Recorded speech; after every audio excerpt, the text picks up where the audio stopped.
color grading can add a huge artistic touch to your photos, and there's a hidden tool in Photoshop that allows you to color grade like a pro. So our first step in Photoshop, let's go ahead and click here on our background layer. We need to make this into a smart object because we're gonna be using a filter.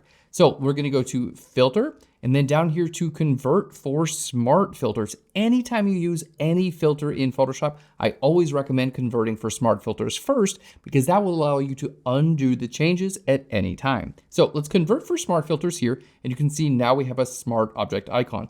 By the way, you can download this exact sample image and PSD file totally free. Just click on the link right down below. You can download and follow along. Okay, so getting back in, now that we have our layer as a smart object, we're ready for our hidden feature. It's actually Adobe Camera Raw built into Photoshop, which has color grading. So we're gonna go to Filter, and then down here to Camera Raw Filter. Let's go ahead and click on our Camera Raw filter, and you're gonna see this will open up the latest version of Camera Raw.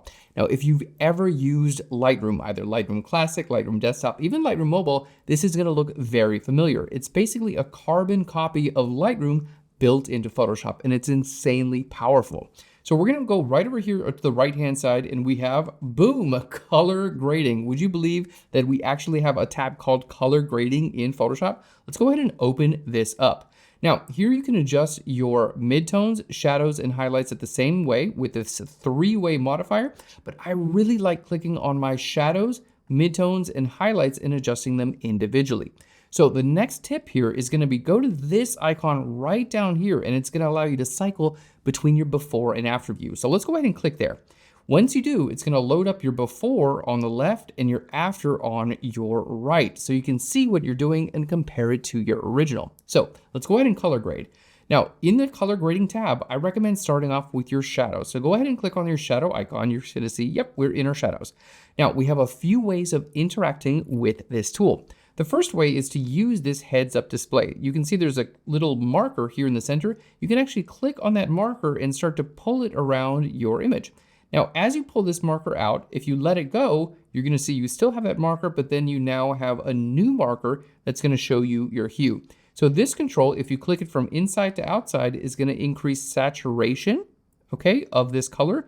And this marker on the outside is going to work with your hue. So as I bring this around, you're gonna see it's gonna change my hue.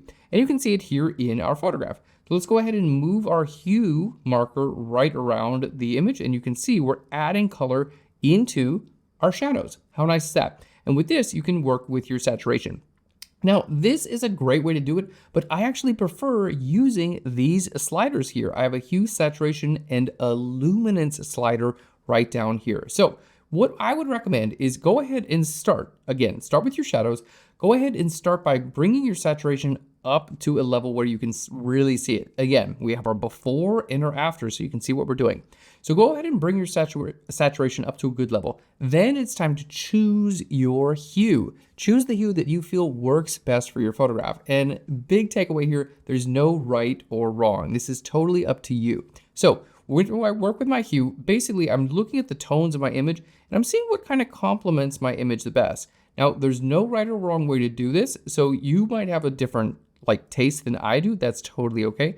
I tend to like my shadows a little bit on the cooler side, so we're gonna bring them into this blue color. There we go. Now that I've just adjusted the hue to the hue that I want, I'm gonna take that saturation slider back down to make it more subtle. So let's go ahead and take that saturation slider. We're gonna bring it a little bit more subtle. I just want some color in here. If you go too far, your images tend to look like a little bit too processed in my opinion. So we just wanna back that down. Something like that looks great. Fantastic. Now it's time for our luminance slider, and we can actually make our shadows lighter or darker. I think a little bit of lightness and a little bit more saturation looks really great with our shadows. And already you can see the before and after looks amazing, and we've only done the shadows. We have two more sliders here. We have blending and balance. So the blending slider, as I bring this to the left, you're gonna see this actually allows me to use more or less of this color throughout my image. So as I bring it to the left, it's gonna still work mostly in my shadows. As I bring it to the right, you're gonna see it's gonna start to affect the majority of my image. There we go. Let's go ahead and reset that up by double clicking it. And then we have our balance slider. So the balance slider, as I bring this to the left, will take this blue color and put it on my entire image. As I bring my balance slider on the right-hand side, it's gonna start taking colors from my highlights and cover my image with that, but I haven't done anything with my highlights just yet, so it's looking exactly like my original. Now, generally, I just leave blending and balance alone, but these are good sliders that you can work with if you wanna fine-tune your results. So now that we've done the shadows, it's time for our midtones and highlights. So let's go ahead and move here into our midtones. And as we do, again, I like to start by using these sliders. If you'd like to use this heads-up display, that's totally great, but I like using the sliders. So we're gonna bring our saturation up a little bit for the midtones, again, just so we can see it. Then it's time to find our hue, the hue that works best with this photograph. You could see like really cool colors in there. I kind of like this warm color there, but it's too saturated, so we're gonna just bring that back down there, and you can work with your luminance here in your midtones. I think that's looking fantastic. Now, let's go back here into our highlights, and we're gonna bring our saturation up to see the color that we're working with.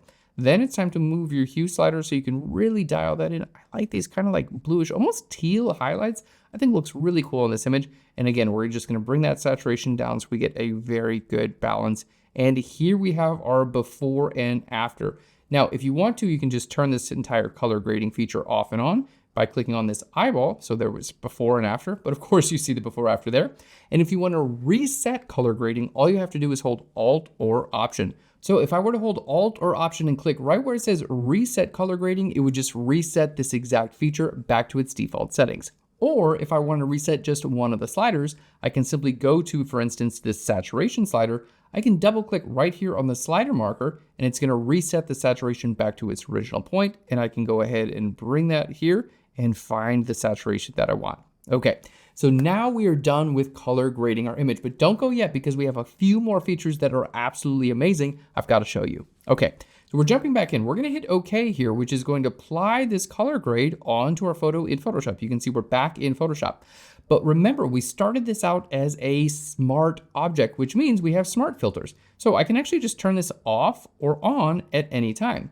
Now, two more features that are really important. First feature is that if you want to get back into color grading with the same exact settings, all you have to do is double click right here where it says Camera Raw Filter. Just double click right there on Camera Raw Filter. It's going to bring you back into Camera Raw, and look, you have color grading right over here, and all of your settings that you chose are still intact. So if you want to go ahead and make some final adjustments, you can do that at any time. And go ahead and hit OK, and it'll apply that transformation in Photoshop. And the last thing that I want to show you is changing the opacity or the blend mode of this Camera Raw filter. So we're going to go where it says Camera Raw Filter. We saw how you can double click on this to bring you back into Camera Raw, but this slider right over here on the right-hand side, this icon, if I double click on that, check this out. I can actually work with the opacity of my Camera Raw filter. So for instance, if I had too much color grading and I wanted to lessen this effect, I can change the color grading effect right here in Photoshop.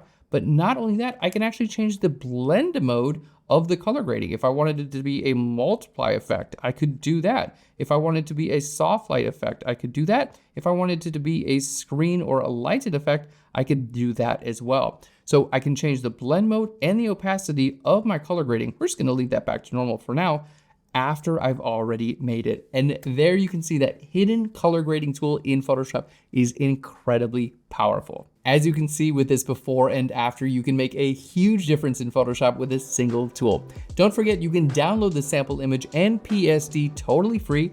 Click on the link right down below. And if you enjoyed this video and want to learn more Photoshop, simply click on subscribe. Thank you so much, and I'll Phlearn you later. Bye everyone.